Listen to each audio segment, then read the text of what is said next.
முன்னாள் ராஜாங்க அமைச்சர் லொஹான் ரத்வதையின் மனைவி சசிபிரபா ரத்வதையை எதிர்வரும் டிசம்பர் மாதம் 2ஆம் தேதி வரை விளக்கமறியலில் வைக்குமாறு நுகேகொடே நீதவான் நீதிமன்றம் இன்று வெள்ளிக்கிழமை உத்தரவிட்டுள்ளது.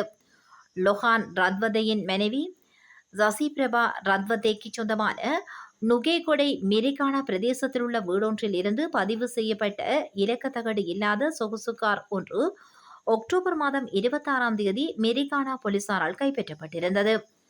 இதனை அடுத்து போலீசாரால் முன்னெடுக்கப்பட்ட விசாரணையில் முன்னாள் ராஜாங்க அமைச்சர் லொஹான் ரத்வதையும் அவரது மனைவி சசிபிரபா ரத்வதையும் கைது செய்யப்பட்டு நுகேகுடே நீதவான் நீதிமன்றில் ஆஜர்படுத்தப்பட்ட பின்னர் விளக்கமறியலில் வைக்கப்பட்டுள்ளனர்.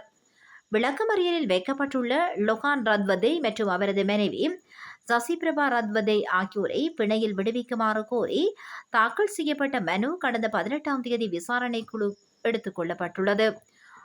லொஹான் ரத்வதையை டிசம்பர் மாதம் 2ஆம் தேதி வரையும் சசிபிரபா ரத்வதையை நவம்பர் மாதம் 22ஆம் தேதி வரையும் மீண்டும் விளக்கமறியலில் வைக்குமாறு நீதிமன்றம் உத்தரவிட்டிருந்தமை குறிப்பிடத்தக்கதாகும்.